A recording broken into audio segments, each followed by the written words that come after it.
Welcome to this. I have. Yeah. Good evening, everyone, and welcome You to want this to virtual wait, session Nirmal, on. for? Hello. Do you want to wait for a few more minutes, please? Sure, sure, sir. Sure. We can do for a minute. Just for a few more minutes. I think people are coming in right now, as I can sense.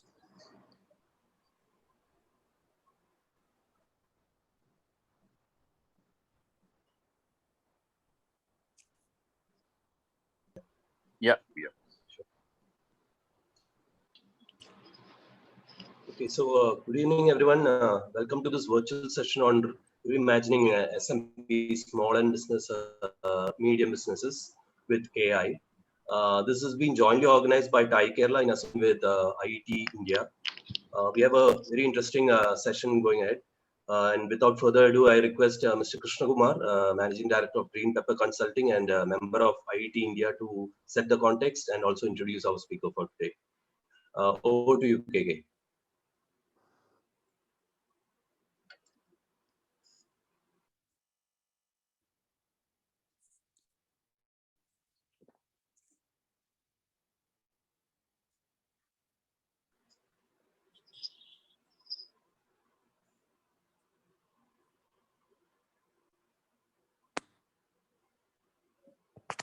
KK, I'm guessing your screen is frozen.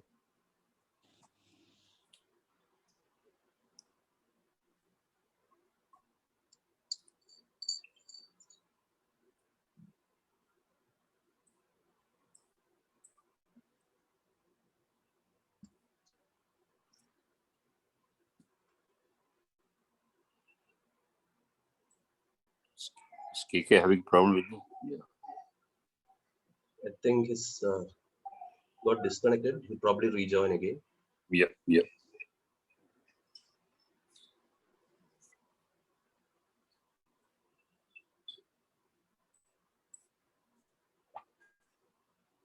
Participants, kindly give us a moment. Krishna Kumar will join us back.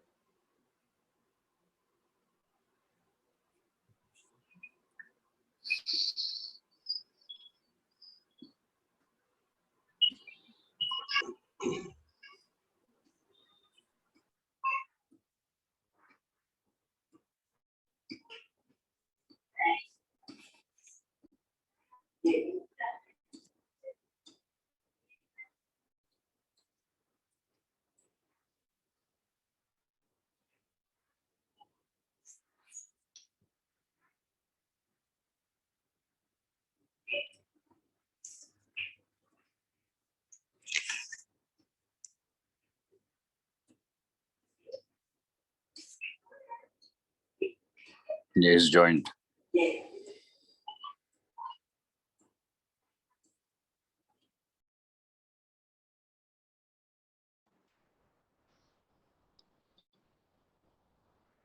I'm sorry for that. Yeah.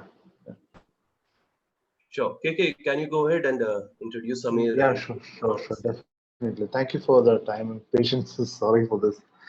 I mean, we always say that the Murphy's Law works. I mean, now I know how it really works.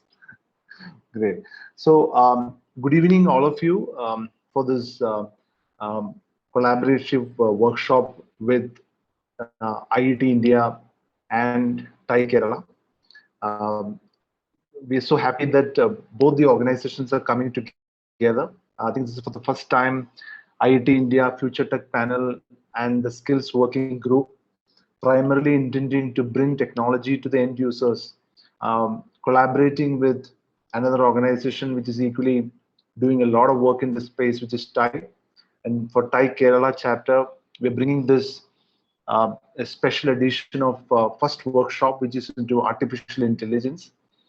And I'm so happy that we have here the expert in AI, and you would know how he's going to take you through a next 1 hour journey of how to look at AI.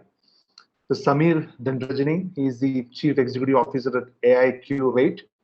He's a bespoke global AI advisory and consulting firm. I'll just give you a brief of who he is, and so that you will be able to appreciate the whole session better. So Samir is a globally recognized AI advisor.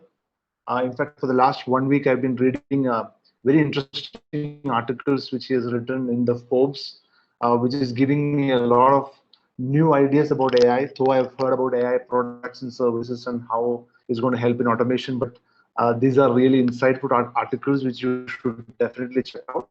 So he's a globally recognized AI advisor, a business builder, evangelist, and thought leader, known for his strategic consulting approaches in AI space. We look at AI has been emerging in the way we use products, services, and even the processes by many companies. So as an AI advisor, he has been consulting several companies which include Fortune 500 global enterprises, companies in the GCC, and a lot of interesting VCP firms who invest in AI, small businesses, academic institutions who are skilling for AI. So primarily driving AI-led strategic transformation and innovation strategies. So Samir is also a renowned author, a columnist. Of course, that's the opportunity which I had to read some of the articles, blogger, and 4 times TEDx speaker. I need to watch your session, but I will definitely watch this. He is an author of the best-selling book AI and Analytics: Accelerating Business Decisions, published by Wiley. That sold. There is a bestseller, and also series editor for Wiley Innovation Black Book 2019 and 2020 editions. He regularly writes for Forbes, Your Story, Business World, and is a prolific blogger with trend-setting topical coverage on AI strategy and consulting spectrum. Recently, Samir was highlighted in the top 100 digital influencers in India at number 8 by Your Story, and have been recognized among the top influential AI leaders by Forbes Council, NASSCOM, Predictive Analytics World, and many other industry forums. And most importantly, NASSCOM is India's youngest country head in global capability centers. So just to give you an overview of how he emerged and how he came up in the career, he has been a fast tracker career professional last 23 years, primarily. And he was the last assignment was with the Fractal Analytics as a chief strategy officer. Samir was global business leader at Cognizant Analytics and Data Sciences business unit at Cognizant Technology Solutions. Earlier, he also was the country head at Fidelity National Financial. He's an MBA from IIM Bangalore and pursued strategic management program from London Business School and digital innovation design program from MIT. So I welcome Samir for the next 15 minutes of his uh, journey to take small, medium enterprises, leaders, CEOs who are aspiring to use AI for their businesses, for their client businesses. Welcome you, sir. Thank you. Thanks so much, KK, for generous introductions. And thanks, Nirmal and Vijay, for giving me an opportunity to present at this forum. Uh, what we would like to do in the next 50 minutes is something what I would like to share as part of my learning. Of my 23 years of professional experience, 18 have been spent into analytics AI.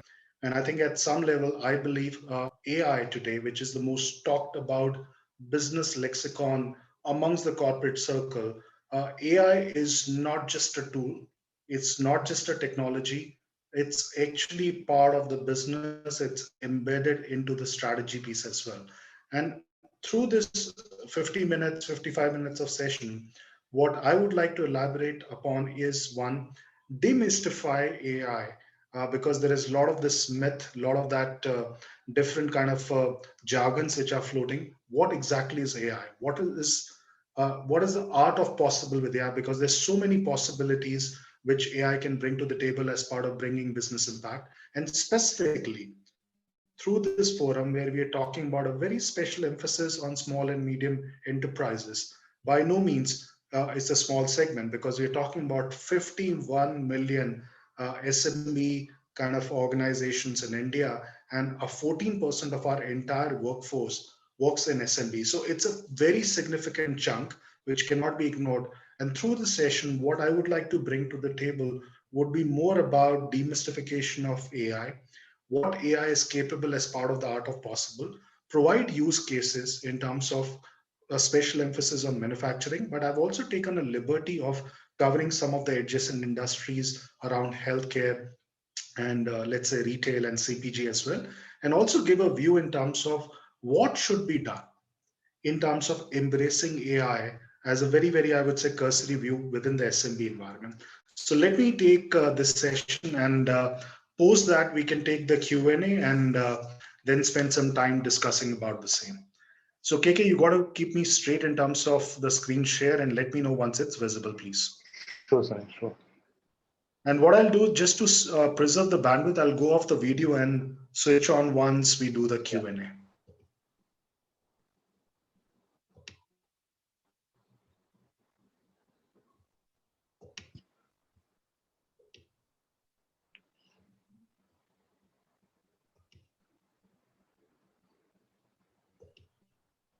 Is it visible? Absolutely. Yeah, clear. Perfect. So let's start. Let me just whet everybody's appetite in terms of showing a video which has some message across. Let's start with that straight away. So what is artificial intelligence? Well, it's about making computers that can help us, that can do the things that humans can do, but our current computers can't. Modern AI is modeled after ideas about how the brain works. The way the brain works is you have a big network of brain cells, an input comes in, and stuff goes on, and then you get output, and the output you get depends on the connection strengths between the brain cells. If you change those connection strengths, you change the output you will get for each input. And the way AI now works is, instead of programming the computer, you show it lots of examples. It changes the connection strengths, and it learns to produce the right answers without you ever programming. AI takes millions of inputs, more inputs than a human could probably ever have in their life, to start making decisions, predictions based on all the data they are given. And so you can quickly see how this can become incredibly powerful and incredibly quick as we start to develop these. Now with AI, what we're able to do is we're able to get the computer to test all those different branches themselves, get the program itself to see what the different consequences are. And you just have to set what is a desirable consequence or what is an undesirable consequence. And the computer will figure out rapidly all the different options and decision trees out there. I think we're going to see the learning methods we've got already have dramatic effect on many industries and solve lots of problems. They're helping us target tumors in medicine. They're helping climate computations. We should be able to get much better at education. I think there's a lot of new areas that are going to open up. I think that's part of the excitement of it, that this is pure science on a certain level that will lead to very tangible, very pragmatic discoveries. But as we go there, we have to be open to being surprised by what comes out along the way. So as you could see, this was the Prime Minister of Canada, Justin Trudeau, and he talking about, or rather really evangelizing the whole virtues of AI. Having said that, at this particular moment, as we speak, there are 34 nations across the globe who have actually adopted AI policy. They have their own kind of AI agenda and charter. India is one of them as well. Now, having said that, there is a big myth today which is prevailing, and many a times when I encounter such of these questions in the master classes, sessions, or these, I would say, talks I do, the first thing I've always been called out that AI is expensive, it's not for the massive, and it's a very complex piece of technology. Let me give a story, and this is a real life story in the public domain, which actually will help demystifying this entire notion.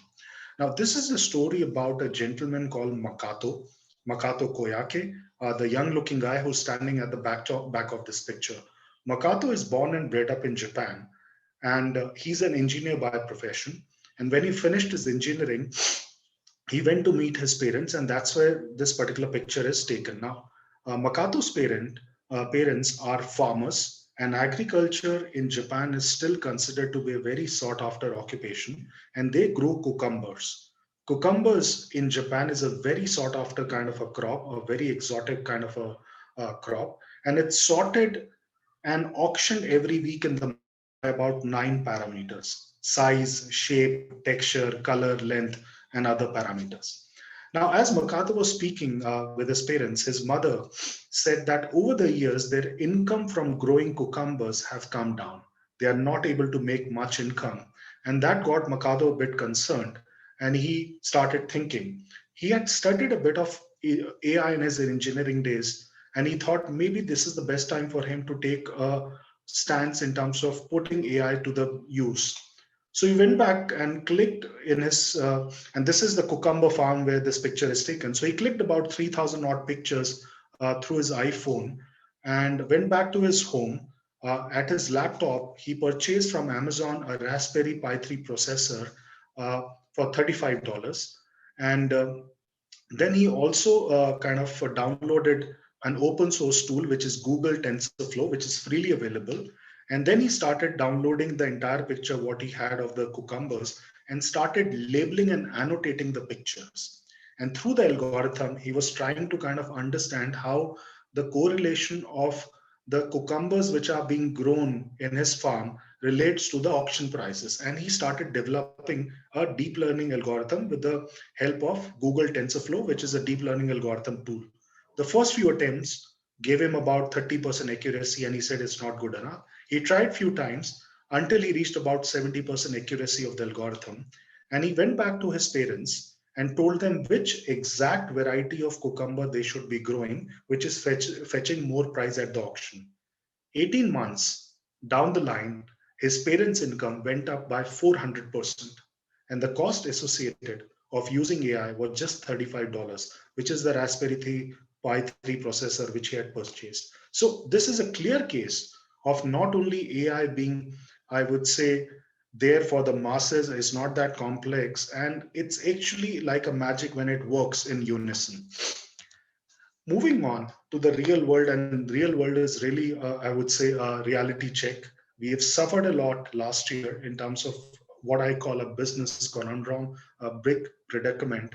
And three things have stood out in terms of anyone doing business today. One is this thing around innovating at scale. Transformation has become the new normal because every industry is getting disrupted. And it's all about what I call optimization, which is about frugality of doing more with less. And the whole idea is to kind of increase or kind of do the business at scale. Which also means if I look at today, how SMBs are working as opposed to what used to happen 3, 4, 5 years back is very, very different. We've all realized today strategic plans have gone for a toss. There is no way you can decide a 3, 4, 5 year plan and stick to that. Imagine the case, a lot of companies spend humongous effort drawing 2020 to 2025 vision. What happened in 2020 itself was a wipeout year for many of the businesses purely from a strategic reason. And then, of course, there is this thing around when we work in a setup, in an enterprise, in an SMB, there are a set of decisions we need to make. But today, those decisions, instead of being well informed, well defined, it has become increasingly complex and it needs to be taken on a real time basis, so which is also a big challenge.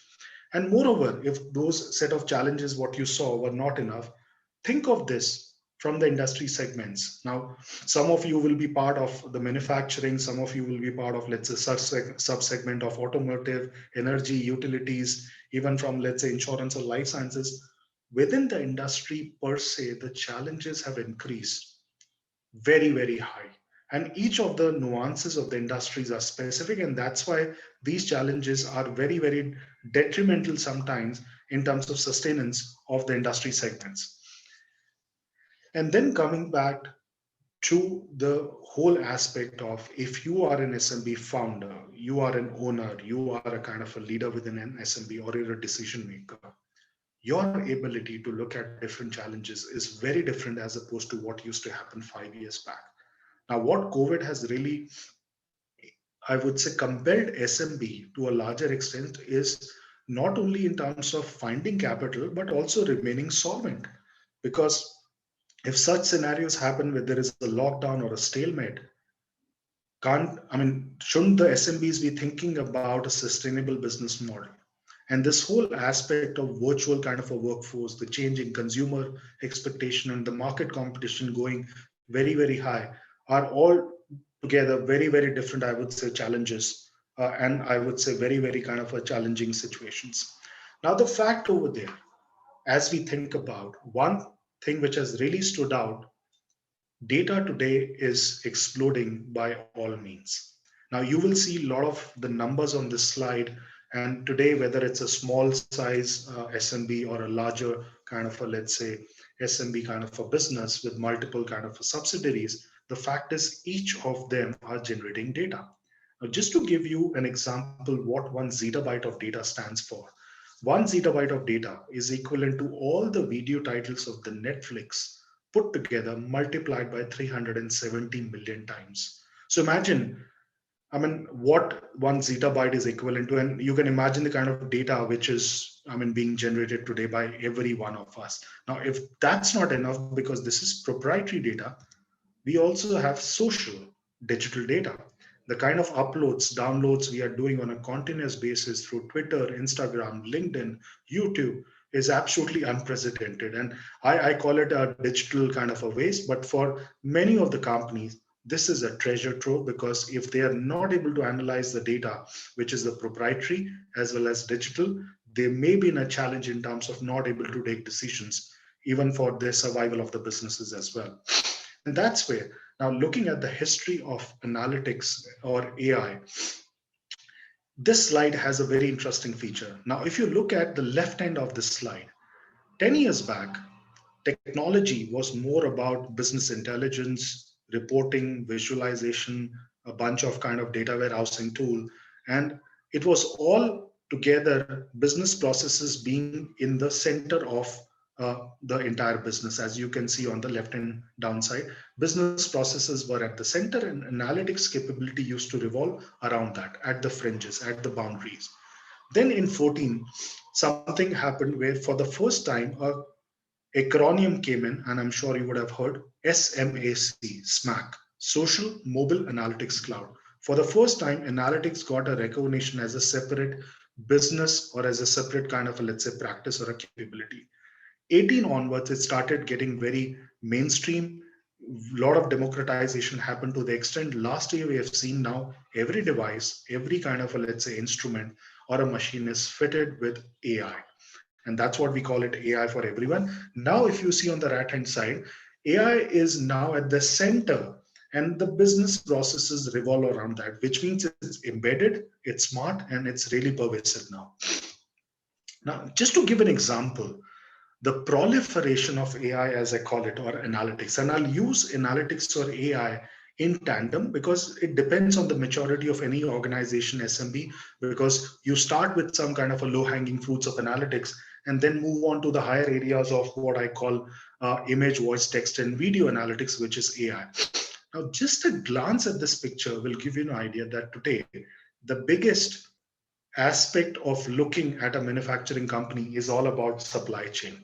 And supply chain has become bigger and bolder, which is, and many of the, I mean, new definitions and come in, and some of us call it a smart or agile supply chain. So in the construct of plan, source, make and deliver, and the whole construct of the, what I call the constituents of supply chain, look at the various analytics offerings or capabilities which exist today.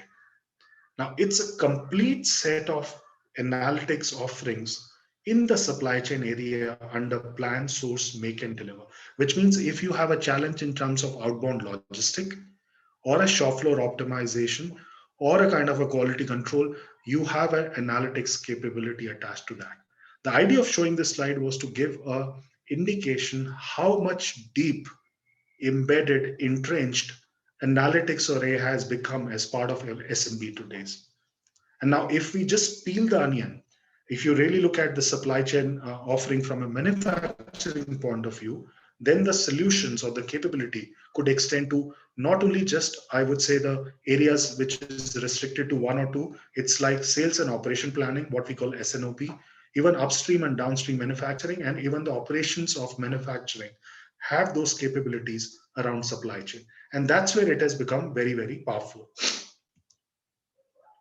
Now, moving on, one of the things which I want to showcase out here as part of this, we discussed today. Now, today there is a lot of onslaught which is happening in terms of global kind of a repositioning of trade barriers kind of getting regulated. We have seen how this entire rhetoric against China is happening for whatever reason. And there is a lot of now indication from the government to kind of ensure that manufacturing is given really high significance. More importantly, the government is also focusing on what we call emergence of new businesses today. Now, what was banking has become fintech, what was retail has become retail tech, because technology has started influencing what I call each and every value chain of the business. Now, even from a manufacturing point of view, the whole ability for the sensors to kind of look at the data, start kind of giving those insights and intelligence, and ensuring that the entire optimization of the plant or let's say devices or machinery happens as per that is something very, very unique. And this is not just restricted only to manufacturing. It's a kind of getting pervasive to other business or rather industries as well. Now, what does it mean if you look at some of these business challenges, and some of you can relate in terms of the challenges what I showed as part of the previous slide? What does it mean in terms of really saying how does the next level of transformation happens for the SMBs? Now, the fact over there is that as a part of SMB, whether you are in a B2B or a B2C environment, customer have actually started kind of gaining much, much prominence today. It could be a B2B customer or even a B2C customer. Now think of this today. Personalization means each and every customer wants a very bespoke, very, very kind of personalized product, which means companies have no option but to innovate product and services at scale. I'll give an example how Tesla has become market leader. Now, the classic manufacturers of the automobiles take about 3 to 5 years before they launch a new model on the assembly line, from the time they sketch something on the drawing board to the time the first model is out. Tesla does the same thing in 13 to 14 months. And transformation of the business has become imperative because, as I just demonstrated in the previous slide, how today fintech has given a run for the money to the banks as well. Because here we are talking about credit cards being issued in just 3 simple steps and 3-4 days turnaround time, as opposed to what banks are taking, which is a month or kind of a time frame. So the whole aspect about when these things happen at a very high velocity, we call it transformation, we call it innovation, we call it disruption. How does SMBs start getting into a dimension of looking at competitive advantage or looking at scalability or growth for their own businesses is something what I'll discuss in the subsequent slides. Now, the fact over there, as we know, that if you're sitting on the data, just the data, irrespective of the velocity, quantum of the data, just having the data itself is dumb. You can't do anything unless the algorithms come into the picture. Algorithms, in a very simplistic term, are a set of codes or a bunch of patterns which can give you an indication whether you, what are your kind of a new set of customers you should target, what kind of anomaly detection you have across your supply chain, and what kind of optimization you need to do on the shop floor. And these algorithms, when actually they are embedded in the businesses, they start defining the intelligence, insights, and recommendation for the business. Eventually, they amplify or they rather augment the decision making for the SMBs. Now, the fact there is that the reason I said this thing is not just a kind of let's say overhyped scenario. There is a fundamental kind of a theory which surrounds this thing. Now, fact over there is that as a human being, we take about 60 odd decisions on any given day. Strategic, tactical, operational. What's my plan after this session? What's my weekend plan? What is that I'm going to do with my career? What business or operations I need to do or get into? Now, these are some of the decisions we are taking on a daily basis. The fact over there is that majority of our decisions today are being influenced by our gut, intuition, or influenced by our friends, colleagues, and spouses.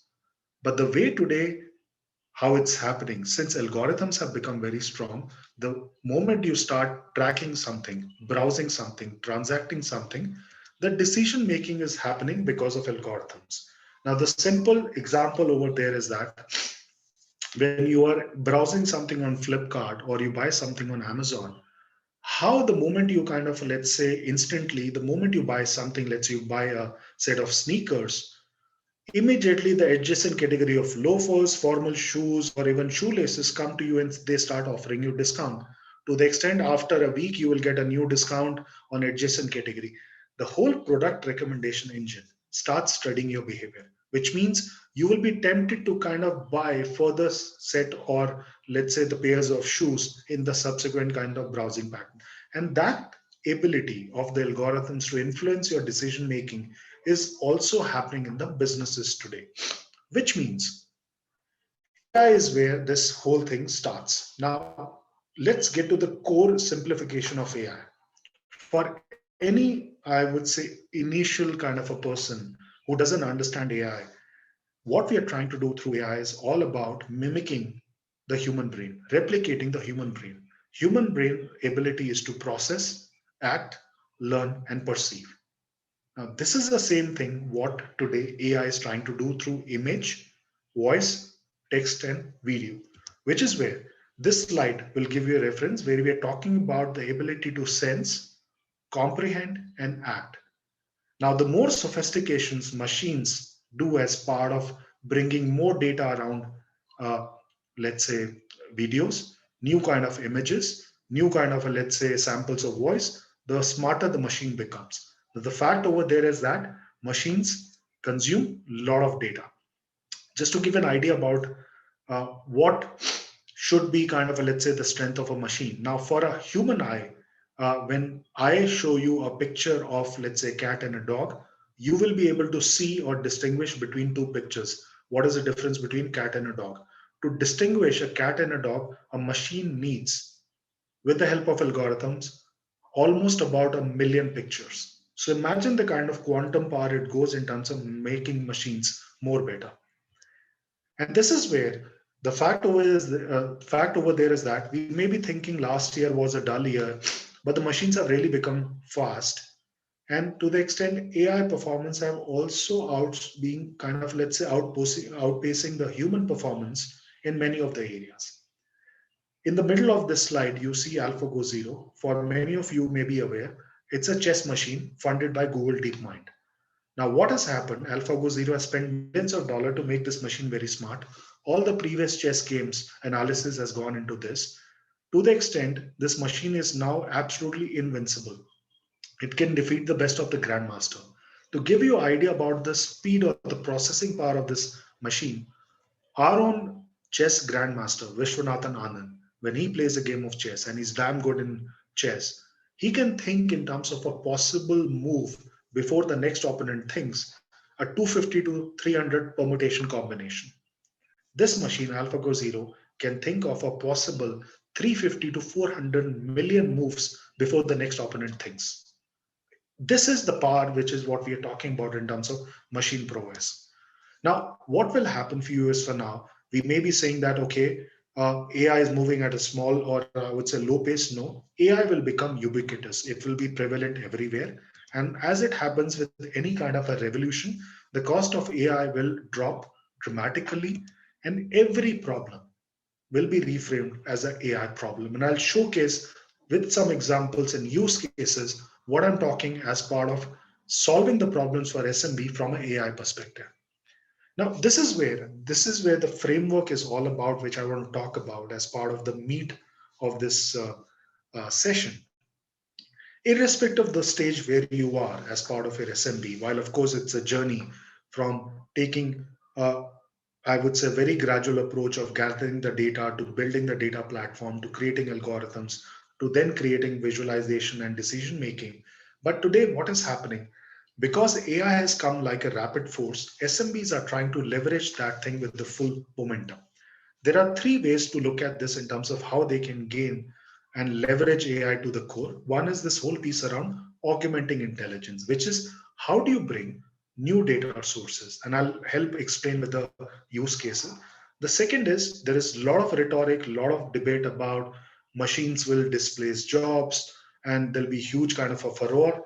But the fact over there is that we're entering into an era of what I call human machine interface or realignment. And there'll be a lot of, I would say, changes in terms of how this entire realignment will happen. Third, we often miss, irrespective of the segment what we are. Now, whether it's a shop floor or a kind of a, let's say, insurance company or a finance company or a automotive, you can make rules and regulations. You can bring the best of the AI. But AI is always a black box. It will only work when there are certain what we call nudges and human interventions, which is where the behavioral science comes into the picture. Let me explain each of these segments as part of giving some examples. Now, this is by no means a very unique or a eureka case study. Preventive asset maintenance for devices, machines have gone really high across each and every part of manufacturing setup in the SMBs.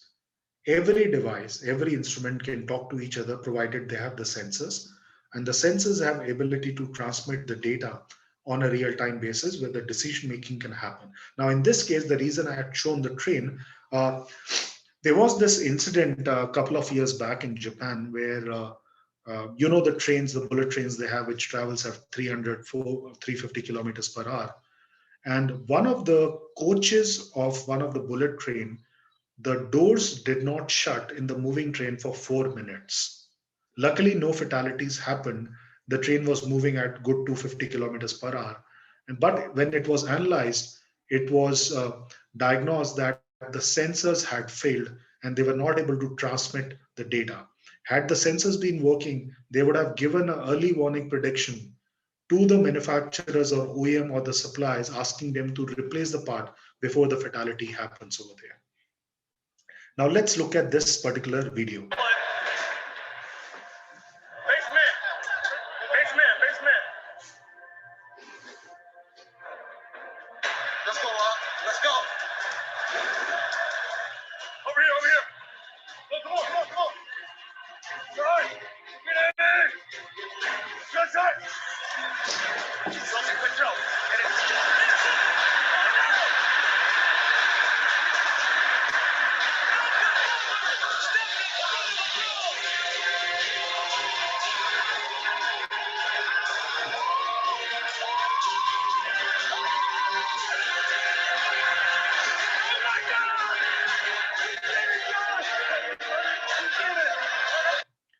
Now, you may be wondering why I'm showing this particular video clip of 20 seconds. Now, this is a marketing case study leveraging AI. Now, you will say, what is the use of AI? Now, irrespective of the business you are, you today have budgets around marketing. You want to increase your brand image, your brand equity, and the budgets are always limited. And that to the extent, whether you're spending on, let's say, some of these ad sponsorships or you're spending, let's say, on TV commercials, you always wonder, how do I get the return on investment on a marketing budget? And as it happens, previously, all these things have been, oh, we have taken 50 spots, we have taken 6 spots, we have taken primetime spots, and that's how we'll be able to get more ROI. Now think of this. Those has all been now dated concepts. Now, this is a video clip, a 20-second video clip of a US Super Bowl match. It's a final, and US soccer, as you know, is a pretty much craze in US. Almost 80-85% of the population looks at this or views this particular match. $160 billion of ad spend happened in one single match, and one single TV commercial of 10 seconds cost about $3.5 to $4 million. Almost 15 to 20 crores, one TV commercial. So imagine the brands which have put in their budgets out here. How do they derive their ROI? Now I'll show you the same video clip, but with labeling and annotation. With the same labeling and annotation, what Makato did to find the right cucumber variety, you'll be able to see what it means in next 20 seconds.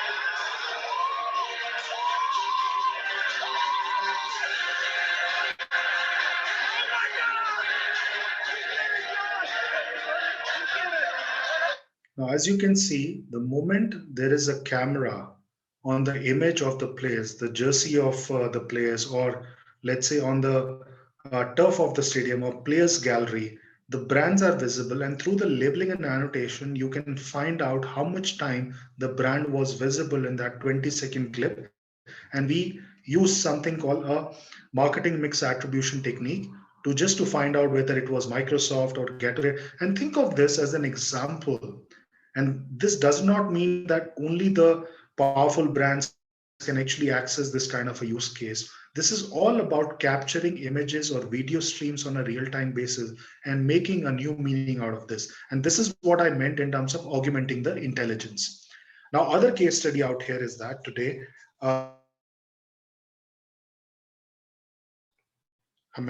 very crucial. And today, there are data farms, there are server farms which are storing this particular data. And data and server farms consume a lot of electricity. We know that today. And for that, there are chilling plants as well, just to ensure there is an optimal temperature within the data centers and all. So what's happening in a usual case, you will always feel, hey, there's a lot of electricity bill you're consuming because you require those chilling plants or that cooling. What is happening today? Not only on the servers, the sensors are being placed, or even in the chilling plants, the chilling plants are giving an indication through the sensor movement back to the kind of, let's say, people who are responsible for this, at what point of time the temperature is optimal on the floor, and at what point of time the chilling plant should go to a suboptimal kind of a temperature. And the same thing happens in terms of servers emitting kind of, let's say, data through the sensors, where any pre kind of, let's say, wear and tear can actually be detected before any kind of, let's say, issue happens on the server where the data is not lost. So all that as a resultant has helped some of the SMBs save 40% of their overall cooling bills. And this is a case study, by the way, not only just restricted to SMB, even the likes of Google and Amazon are deploying this technique to ensure that they optimize their utility bills. Now, outside of the industry use cases or marketing, I want to give a use case which to me is my favorite. And this is a story about how the magic of AI works for humanity. Again, a real life story in the public domain. This is a story about a gentleman called Saqib Sheikh, the one who's on the right hand side wearing the glasses. Now, Saqib is born and bred up in Pakistan, and 14 years back, he moved to US. He's an engineer by profession, and Saqib cannot see from birth. He's visually handicapped. He cannot see. He's blind. When Saqib moved to US, he got a job in Microsoft after 6 months, and he made some friends. During one of the coffee conversation at his office, his friends told Saqib, let's make your life magical. And Saqib got disturbed. He said, guys, I cannot see. There's nothing magical in my life. Please don't joke around with me. After 6 months, they gave Saqib a pair of glasses. Now, these are not the ordinary pair of glasses. You can see what Saqib is wearing. The moment now Saqib steps out to meet his friends, go to the office, or go to his neighborhood, he wears these glasses. The glasses have innate ability to click pictures on the go. Now, your first reaction would be, what is the meaning of clicking pictures for a blind man? You're right. But what is happening, as you can see in this picture, Saqib is pressing on the stem of the glasses with his left index finger, the pictures which he's trying to click. The pictures on a real-time basis are getting translated into voice, and what you cannot see on the right-hand side in his right ear, he's wearing a wireless earpod, and this is what is Saqib able to listen to. Saqib, 10 to 15 meters ahead of you, there is probably a 15 to 16-year-old kid on a skateboard wearing a navy blue jersey, beige trouser, black sneakers. Would you like to meet him? Imagine the life of Saqib getting absolutely magical with the help of image, voice, text, and video coming together. Moving on to the automation and learning side. Now let's look at this video to just see the impact what automation has made across the shop floor.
as you could see in this particular video, a 35 kilometers of conveyor belt, the entire process has been handled by a set of algorithms where the only human intervention you see, it's toward the end where the carts are being offloaded.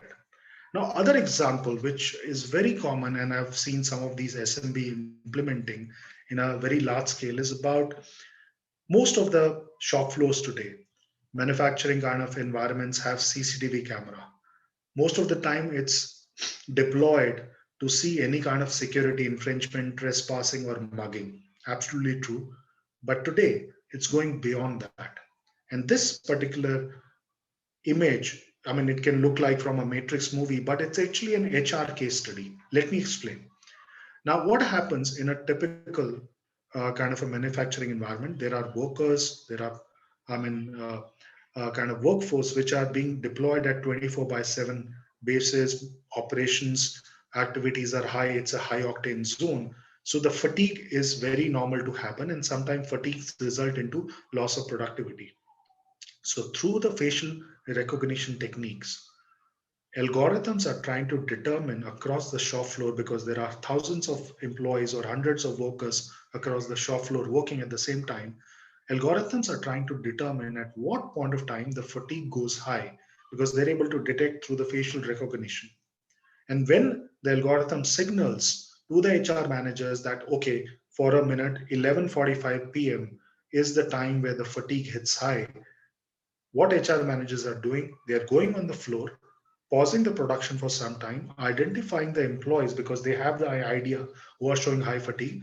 They call those employees, give them pat on the back awards, some spot rewards, come back and resume the operations. A very instant case of really highly engaged workforce on a shop floor through the use case of let's say facial recognition, and an easy technique which can actually result into a lot of motivation across the shop floor. Now, two examples I want to talk about specifically in the context of India. There is a lot which is happening around AI across the use case of AI across India. And one of the things which has been done by a small startup, but very important, is Swachh Bharat campaign. Now, your first reaction would be, what is the use case of a Swachh Bharat campaign with AI? Let me explain. So the government has earmarked close to about 12,000 crores to create these restrooms and washroom across the remotest part of India to maintain hygiene. A great initiative. But the fact over there is that restrooms need kind of regular maintenance. So let's say you have visited Assam, a remote part of Dibrugarh, just an example, and you visit a washroom which is constructed under Swachh Bharat campaign. The moment you enter the washroom, you don't like the quality. In fact, one of the tiles is broken and you're really disappointed. So you come out. Every washroom which is constructed under Swachh Bharat campaign carries a WhatsApp number in the front. You take that WhatsApp number, you click the photograph of that broken tile and just send it to WhatsApp number. You don't have to mention your name or even the location.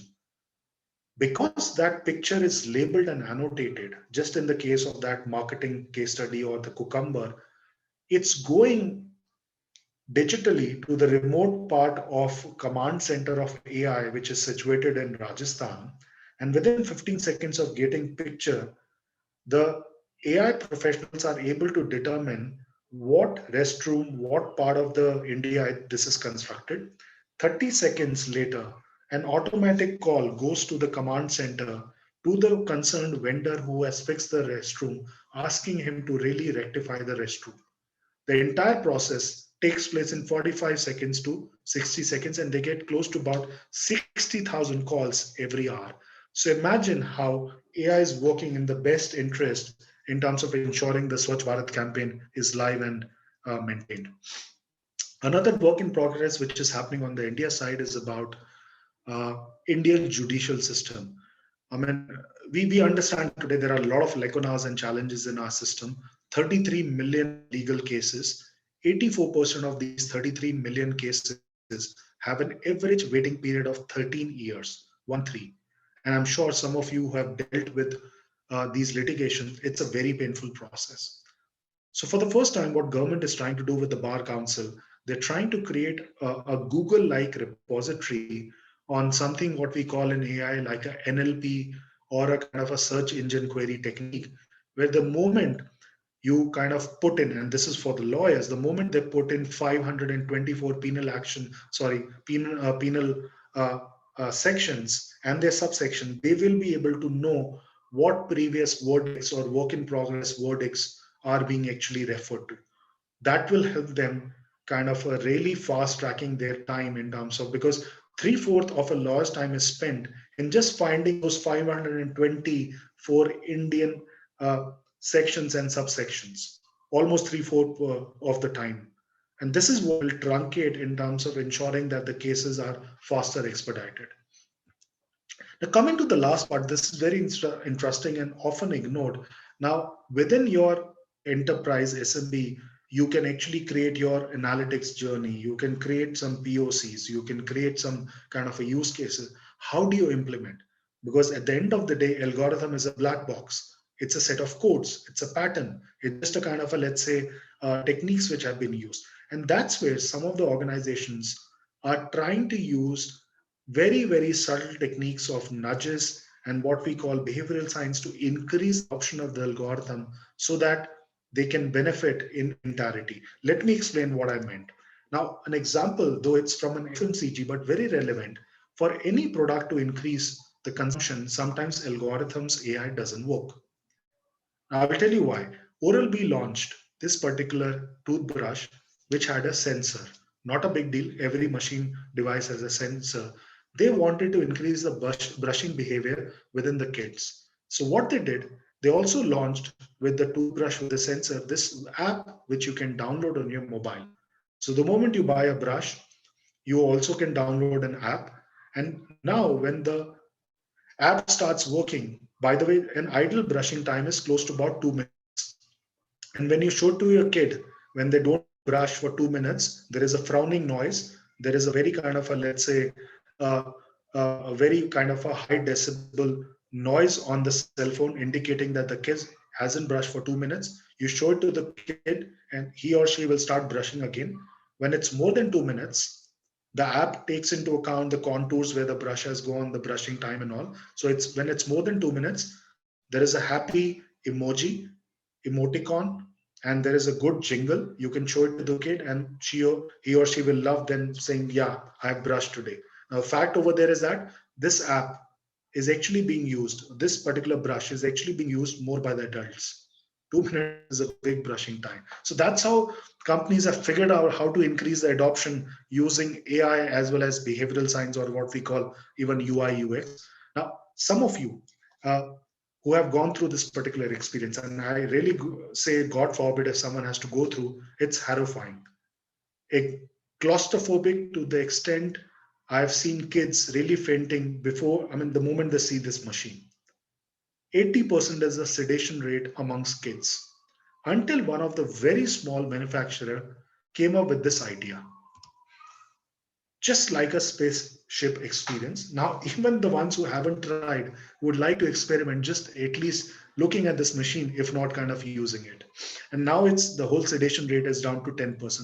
Just a simple UI UX change. Now, this ice cream manufacturer, I would say is a sub or mid-size ice cream manufacturer, did everything to increase the sale. Discounts, loyalty, marketing, sales, promotions, nothing worked. So he deployed one analytics AI professional and one kind of behavioral scientist, the one scientist who studies all these human emotions and all. And they figured out something very unique. And what they did during the layout of the store where ice creams are kept, they started playing this jingle.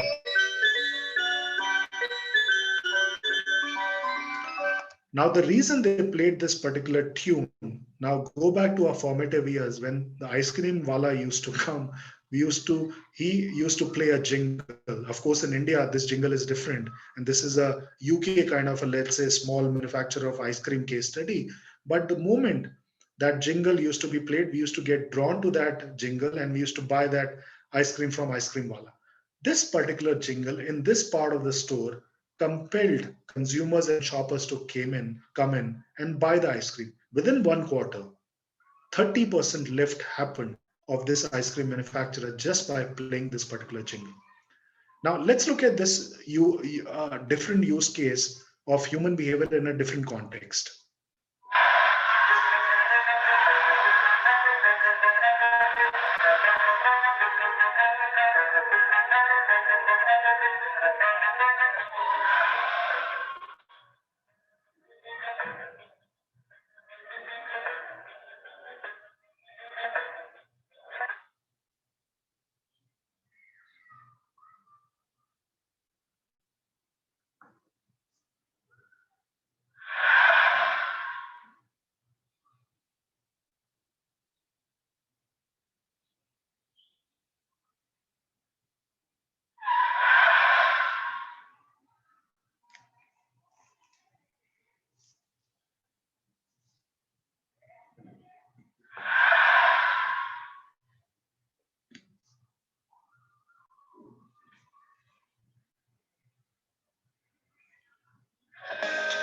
Now, I don't have to explain, this is something what we call jaywalking, when you're not supposed to cross the road when there is a red light, and what happens when people start kind of doing that is something what I explained over here.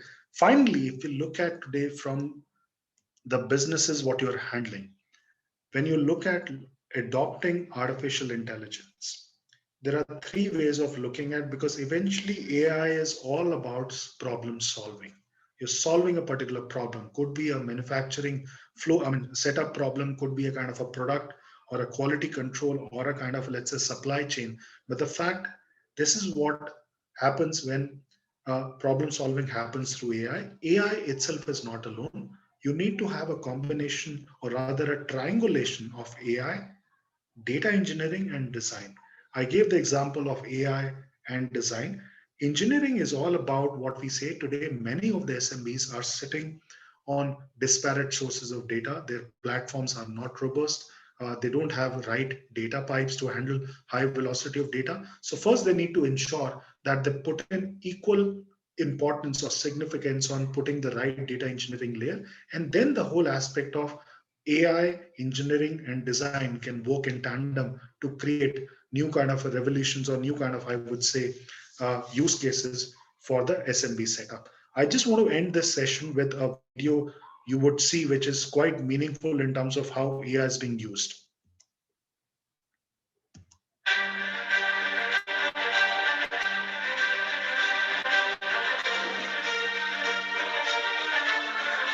Brussels Motor Show, the biggest car event in Belgium, where all car brands show off their newest technologies.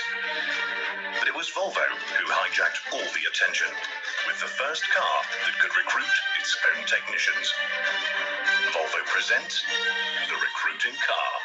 Ik ben de HR90. Ik ben op zoek naar onderhoudstechnici voor de Volvo fabriek in Gent. 200 job openings were announced on social media, inviting everyone to come and check out the first car that recruits its own engineers. To conduct the interviews, we tapped into the car's technology. Welcome, Albert. Glad to see you put on your blue shirt for the interview. Can you show me where my electric compressor is? Sure, here. Please allow me to play some piano music to make you feel more comfortable. Tell me, why should I hire you? I've been passionate about. By applying AI, we could actually test social and technical skills and make unbiased evaluations of all applicants. These were sent to Volvo's HR managers for further interviews. Changing the conversation from cars to jobs got us national media attention. L'entretien d'embauche sera d'abord mené par un véhicule et par son intelligence artificielle. 70% of all news coverage about the Brussels Motor Show was dedicated to Volvo. More than 1 in 2 Belgians was reached through PR coverage alone, leading to 300% more price requests. And the 200 vacancies, well, they were all filled. That's all I had in terms of sharing the slides. Quick, KK, I'll stop sharing and happy to take some questions, please. Sure. Thank you, Samir. I think it's a quite elaborative discussion you had now. primarily taking the participants through the journey of how the AI is evolving and how it can help the small, medium businesses, and how you have to look at AI as an opportunity for building smart ideas and businesses. So it has been a very content-rich, insight-rich kind of a presentation. Thank you for that. So I'm sure some of you, the participants, will have some questions, and we welcome the questions. I think meanwhile, I have a question right now. If you look at, there are products which AI has already brought in, right? Be it Amazon or Google, they are all embedded products which you're already using, like the product-centric approach of AI. I mean, so what do you think small and medium businesses can do? Is it to find out products which are using AI, or to understand the process in which they can use the AI, or use a service provider to bring in AI to it? So can you give an insight on that? Like, should we seek a product? Should we seek a service? Or should we seek find out a process where we can deploy AI? So, in my opinion and suggestion, KK, this is a journey. This is an approach which is, I would say, individual to each and every SMB or a business unit. And the reason I say that, it depends on the maturity where they stand today. If SMB has figured out how to kind of aggregate and collate the data, they can move to the next level of start making data platforms, and then ensuring that the right level of analytics use cases can be derived to take decisions. But if they're struggling to put a right set of data sets or gather the data, then it's a very different approach. Then in that particular mode, the product or the solution will not work, because these product or solutions on the analytics AI side are usually plug and play. So that's where then you may need to have a service provider come and build your data infrastructure, build your kind of a data management or data lake, and then get on to fire those algorithms which are required to solve the problem on the shop floor, or let's say any kind of a quality control areas, or even supply chain. So it depends on the maturity, and sometimes we keep on saying that, look, uh, you got to start in terms of first ensuring your data infrastructure, your data aggregation and collation techniques are well in place, irrespective of the size of the data, because today machines are very smart and very intuitive to kind of figure out what data. Secondly, good part is that with the cloud players coming in, whether it's Amazon, Google, or AWS from Microsoft, they are able to provide that data environment on plug and play, or what we say the kind of, let's say, native kind of, let's say, environment, where you can actually not only leverage the API or microservices of analytics which are there by the providers, you can even test and experiment what's available and what needs to be done. So good part is that there are a lot of options today. It's just that you got to see where you need to start, where you need to end, and what kind of changes in the decision making you would like to see in your SMB with the leverageability of analytics or artificial intelligence. Right. Great. Thank you, Samir. So I hope some of you will have some questions, and when we are open to ask questions. So I think there are 3 questions which already come in. I'll just read it out. Shyam Krishnan says, thanks for a great session, and could you please advise where a food processing startup can approach AI while designing the manufacturing facility? Right. I'll repeat the question. Could you please advise where a food processing startup can approach AI while designing a manufacturing facility? This question is from Shyam Krishnan. Yeah. So Sham, what is required from a food processing kind of a, let's say, area specifically? And I've done some projects over there. I think the quality control piece is something what is very crucial as part of the overall business process over there. Now, quality control today, most of the cases we have seen, it's very manual. It's very kind of a, let's say, siloed. And second, it needs to be also given a direction where not only it's automated to the extent where right techniques around quality controls can be measured, but any kind of preemptive scenario, if there is a change of ingredients, change of food mix, or change of, I would say, composition for a new product in the food processing unit, can the particular analytics around quality control figure out what should be the assembly line or the production facility be looking like?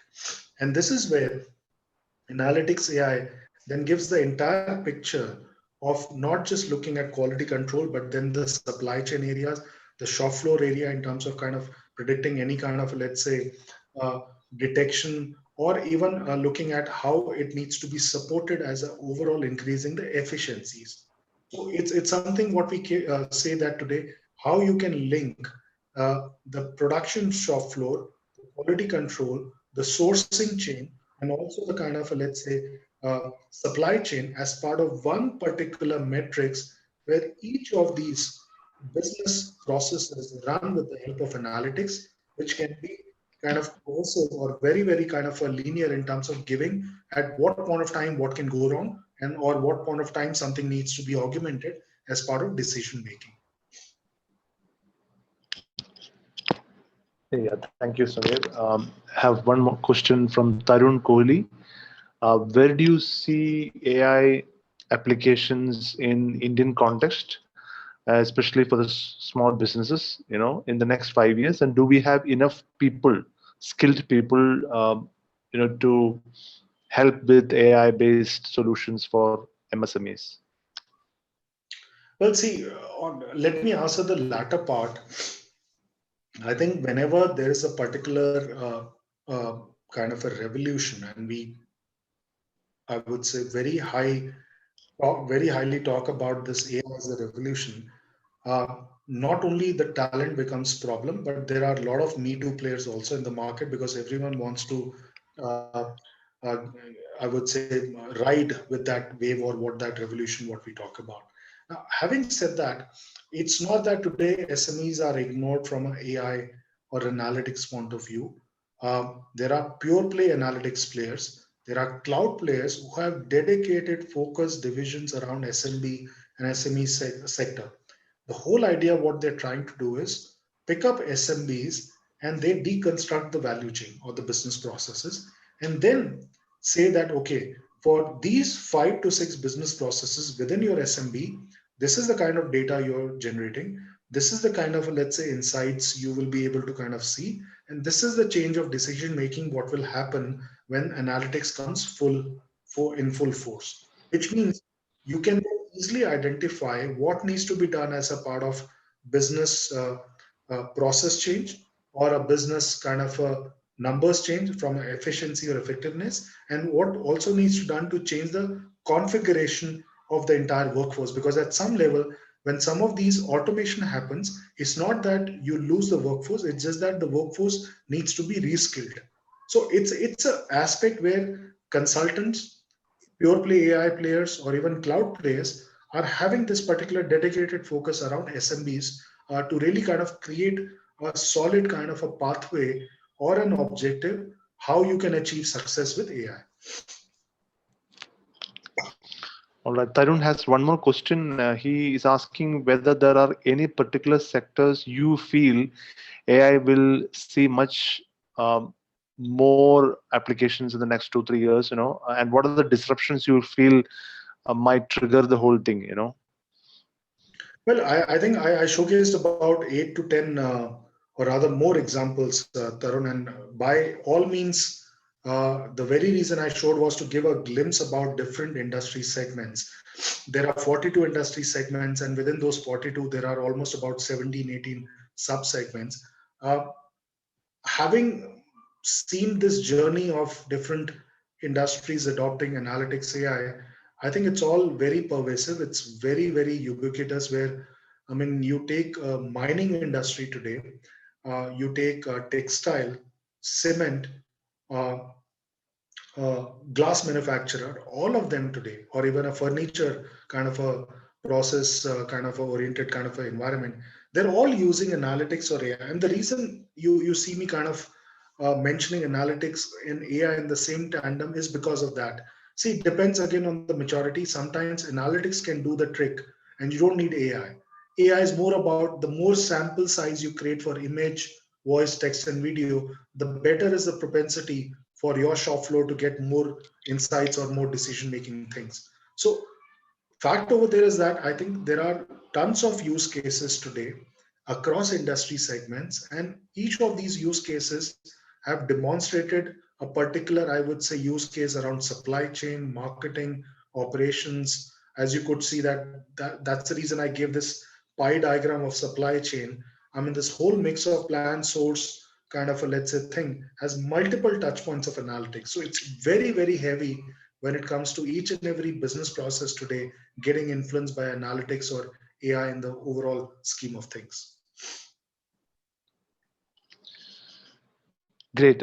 So I think the questions are like almost done. So we had 3 questions, and thank you, Samir, for this time. And it's very important that I would like to invite Vijay Kumar sir from the IIT India Future Tech Panel and the leader of Skills Working Group to make the concluding remarks for the session. Yeah, thank you.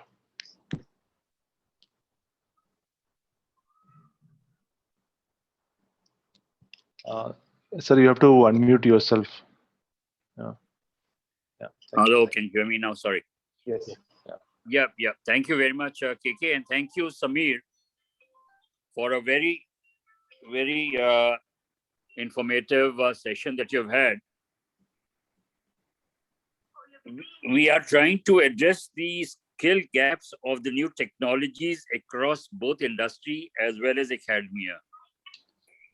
And this is part of the exposure of the industry end users of AI and its possible usage in the industry. I myself come from a very long IT industry background, having spent over 35 years, first 15 in TCS, and then the last 20 with CP Gurnani in Pero Systems and Tech Mahindra. And my passion was always the usage of technologies to address the business problems. Of late, I've been involved in how to reduce thefts, how to reduce accidents using IoT devices, where analytics and AI have identified so much more additional information on how to prevent accidents also and to prevent thefts. So I'd like to, first of all, thank Samir for taking time out from his very, very busy schedule and sharing such a good oversight of AI and its possible uses in industry. I would like to thank all the participants, of course, without which any such session is not of no use, for their active participation. And I look forward to their suggestions and to their comments on how to make these type of sessions better and more useful in future. I would also like to thank Nirmal for bringing all the interested members of the TIE Kerala chapter and the other chapters. I know he's been working on getting other members from other chapters also and to this webinar. Thank you very much, Nirmal. And finally, to my team members, Krishna Kumar, who's based out of Cochin and has interacted closely with Nirmal in making this whole experience a smoother experience. And finally, Smita, who's helped me in conceptualizing the contents of such a seminar as a part of our drive for bringing the new technologies to the end users in the industry. I hope you found this webinar useful, and I look forward to your comments and suggestions to make it better in future. Thank you very much, and good evening, everyone. Thanks a lot. Thank you so much. Thanks, Vijay. Thanks, Nirmal. Thank you, sir. Thank you all. Thank you, Vijay. Thanks, participants.